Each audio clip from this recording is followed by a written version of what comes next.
everybody, and welcome back to a brand new year of the Anime Review Show. And with the new year comes brand new anime series, and I, having gotten caught up on all of my latest shows, decided that it was time to sample a few new ones and see what I might like to watch in this new year. And I'd like to share a couple of the ones I've been watching with. The first series I decided to check out is Nobunaga the Fool. Nobunaga the Fool deals with parallel worlds, with each world being distinctly Eastern and Western in its ideologies, its appearance, and its weaponry. And it also decided to take advantage of this kind of parallel universe idea and having tons of historical figures all kind of mashed together in one era.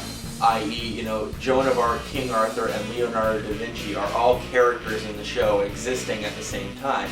Now, while this was cool, the whole time I was watching this, I couldn't help but feeling I was watching some sort of ripoff of Escaflowne. The whole parallel worlds thing and the fact that the two main characters are connected to each other by ecstatic visions and started getting really out of control when tarot symbolism started coming in. And I wasn't the only one to notice this. There were hundreds of comments comparing this show to Escaflowne. But despite that, it has a very cool look. It's actually got a bit of a mech component to it. And for people who haven't seen Escaflowne, I think you could watch this and enjoy this, and even if you are a fan of Escaflowne, maybe you really like that and just want to see it with a different twist. So I'm going to give it a couple more episodes and see if it really takes off in its own direction. And that's really going to be the deciding factor to see if I stay on this show. The next show I watched was The Pilot's Love Song, a series set in kind of a sky-centric world with floating islands, and airplanes are a big part of it, but also with a component of mysticism and a journey. This show was a bit of a tease because it opens up with this amazing aerial dogfight sequence that shows all of the planes, and it's kind of this cool mashup of steampunk ideas and like World War II fighter planes, which I really love. So this opening scene is great, shows this great aerial dogfight with all kinds of crazy maneuvers happening.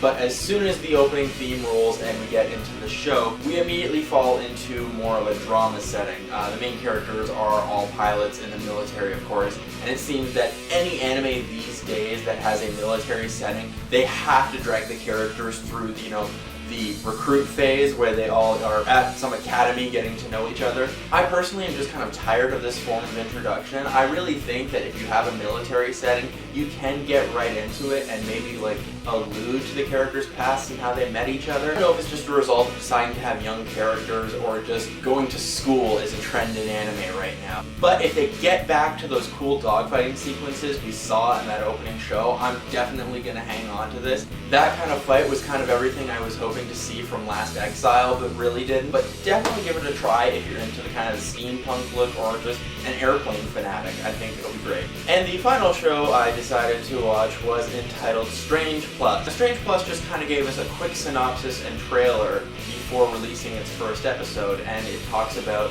a pair of brothers being part of a detective agency. And the trailer alluded to it being more of a comedy, which I really wanted to see because detective shows, with maybe the exception of Lupin III, tend to not be all that funny. I really wanted to see that.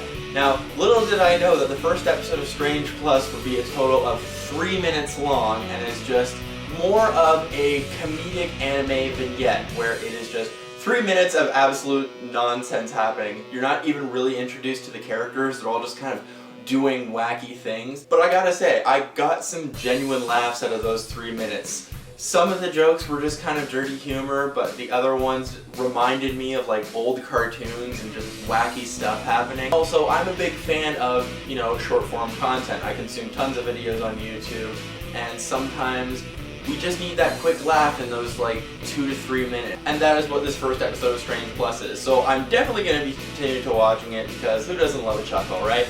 So that's all I have for you this time on the Anime Review Show. I just wanted to take a second to thank my dear friend Melissa, who has made all of our new logos for this new year. And she's just been donating her time and effort to this little project of ours, and I just want to link to some of her other work. She is a great graphic designer. So again, glad to be back. Check us out on Twitter and Facebook, and like these videos if you like them, and I will see you next time.